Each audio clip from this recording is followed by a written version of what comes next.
Mga ka-Clover, sa pagsapit ng full moon ng January 2026, isang napakalakas na yugto ng enerhiya ang bumubukas para sa bawat isa sa atin. Ang taong 2026 ay tinatawag na Year of the Fire Horse, isang taon na puno ng tapang, biglaang pagbabago, mabilis na galaw ng kapalaran at matinding enerhiya ng aksyon. Sa ganitong klase ng taon, hindi sapat ang basta paghihintay lamang ng swerte. Kailangang salubungin ito, ihanda at i-activate. At sa gabay ng liwanag ng full moon, narito ang 5 makapangyarihang ritual na maaaring gawin upang makaakit ng swerte, pera, proteksyon at magandang oportunidad sa buong taon ng 2026. Unang ritual, Full Moon Lotto Intention Ritual. Sa ilalim ng liwanag ng full moon ng January 2026 ay naganap noong ika-3 ng January 2026. Ito ang tinatawag na wolf moon at itinuturing na unang full moon ng taon na may peak na liwanag sa umaga ng Enero 3, 2026 sa oras ng GMT bago mag-waning givos pagkatapos nito. Ang taong 2026 ay tinatawag na Year of the Fire Horse, isang taon na puno ng tapang at biglaang pagbabago. Pinaniniwalaan na mas malinaw ang koneksyon ng isip at kapalaran.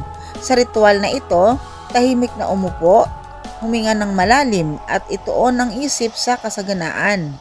Isulat o tandaan ang mga numerong ito na sinasabing sumasabay sa enerhiya ng Fire Horse at Full Moon.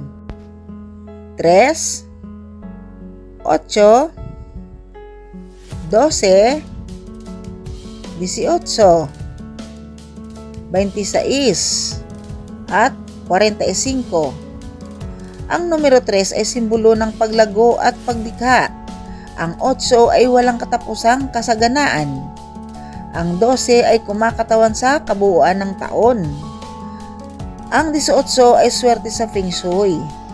Ang 26 ay mismong taon ng kapalaran. At ang 45 ay bilang ng tapang at biglaang biyaya. Hindi ito garantiya ng panalo. Ngunit ayon sa paniniwala, ang intensyon na itinanim sa full moon ay mas may mataas na tsansang magbunga. Mahalaga ang pananampalataya, malinaw na intensyon at pasasalamat kahit wala pa ang resulta. Tandaan, kapag ang intensyon mo ay hindi maganda, siguraduhin at tiyak na hindi po kayo mananalo. Pangalawang ritual, bigas at asin sa maliit na baso para sa swerte at proteksyon. Maghanda ng isang maliit na malinaw na baso. Lagyan ito ng kalahating bigas at kalahating asin. Ang bigas ay simbolo ng tuloy-tuloy na pagkain, pera at kasaganaan, habang ang asin ay panangga lang sa malas at negatibong enerhiya. Ilagay ang basong ito sa likod ng main door ng inyong bahay. Sa Feng Shui, ang likod ng pinto ay daanan ng enerhiya. Kapag may bigas at asin dito, sinasala nito ang papasok na enerhiya. Tinatanggap ang mabuti at itinataboy ang masama. Sa taong Fire Horse na mabilis at minsan ay magulo ang takbo ng kapalaran, mahalagang may ganitong uri ng proteksyon sa tahanan. Ikatlong ritual, simbolo ng palaka kasama ng lucky plant sa main entrance. Ang palaka ay isa sa pinakamalakas na simbolo ng kayamanan sa Feng Shui. Ito ay tanda ng biglaang pera, oportunidad at pagdami ng biyaya. Ilagay ang simbolo ng palaka sa main entrance ng bahay. Pwede rin ito sa opisina ng inyong pinagtatrabahuhan o kaya sa mga business na kwarto, kagaya ng tindahan, kagaya ng clinic, ganun po. Pero kapag ang palaka na ito ay inilagay nyo sa entrance ng inyong bahay katabi ng mga lucky plants, ay mas mainam kung ito ay nakaharap paloob. Kapares nito, nakaharap siya sa main door. Tanda na ang pera ay pumapasok at hindi lumalabas. Itabi ito sa mga lucky plant gaya ng sansevieria o snake plant na kilala bilang halaman ng proteksyon at tibay. Ang kombinasyon ng palaka at halaman ay balanse ng pera at kalusugan. Dalawang mahalagang aspeto sa 2026 kung saan ang fire horse ay maaring magdala ng stress at pagod kung walang balanse. Ang ating ikaapat na ritual ay ang pag-iipon ng coins sa mangkok o glass na baso sa mismong gabi ng full moon. Maglagay ng mga barya sa isang mangkok o malinaw na baso. Hindi mahalaga kung magkano, ang mahalaga ay ang simbolismo ng pagsisimula. Ilagay ito malapit sa entrance ng bahay. Dapat araw-araw ay magdagdag ng kahit isang coin. Ito ay hindi lamang ritual sa Feng Shui kundi paalala sa sarili na ang yaman ay nabubuo sa disiplina at tuloy-tuloy na aksyon. Sa Year of the Fire Horse, ang mga taong marunong mag-ipon at kumilos ng mabilis ang kadalasang umaani ng tagumpay. Ikalimang ritual ay ang pagsasabit ng windscreen para sa paggalaw ng swerte. Ang windscreen ay simbolo ng paggalaw ng enerhiya. Kapag tumunog ito, sinasabing nagigising ang stagnant na swerte. Isabit ito malapit sa bintana o entrance ng bahay kung saan madalas dumadaan ang hangin. Para sa 2026, mas mainam ang windscreen na metal o may 6 na tubo dahil ito ay konektado sa swerte, sa pera at proteksyon laban sa biglaang problema.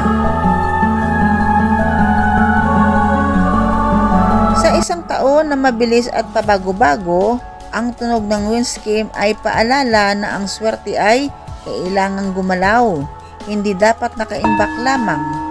Sa kabuuan, ang 5 ritual na ito ay hindi hiwalay sa isa't isa.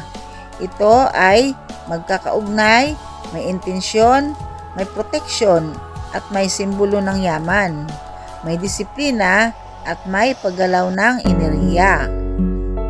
Ang full moon ay January 2026 ay parang unang pintuan ng taon. Kung paano mo ito sasalubungin, ganoon din ang magiging takbo ng iyong kapalaran. At tandaan, sa taong Fire Horse 2026, hindi biro ang enerhiyang gumagalaw. Ang mga taong naniniwala sa mga kasabihan, pamahiin at sinaunang gabay ay sinasabing mas may protection laban sa mga negative energy na tahimik na pumapasok sa buhay, inggit, malas, biglaang pagkalugi, alitan sa pamilya at hindi inaasahang problema. Hindi lahat ng panganib ay nakikita ng mata. Minsan ito ay dumarating bilang malas sa pera, pagkasira ng relasyon o sunod-sunod na kamalasan na hindi mo maipaliwanag. Ayon sa paniniwala, ang hindi pag-iingat sa mga ganitong panahon ay parang pagbubukas ng pinto sa enerhiyang hindi mo kilala.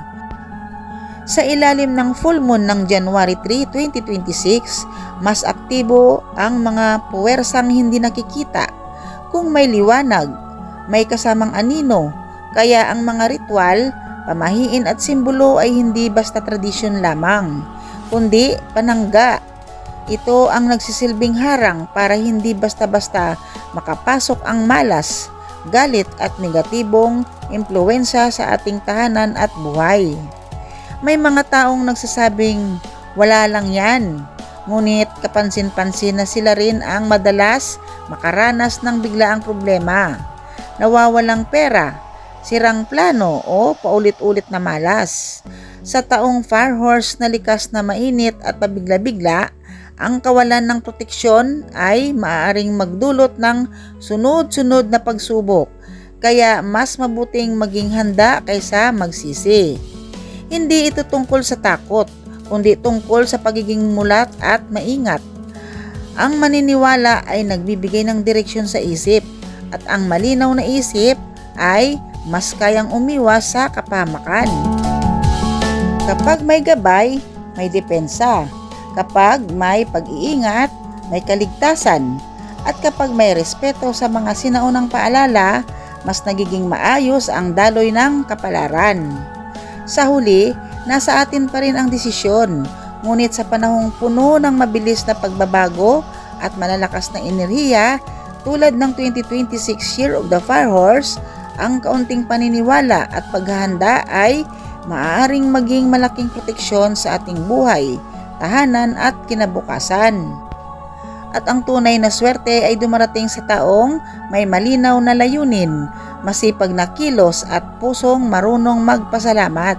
Sa taong Fire Horse 2026, huwag matakot kumilos, ngunit huwag ding kalimutang protektahan ang sarili. Naway ang liwanag ng full moon ay magdala sa iyo ng kasaganaan, proteksyon at magandang simula sa buong taon. Ito ang iyong gabay, ito ang iyong paalala at ito ang iyong pagkakataon.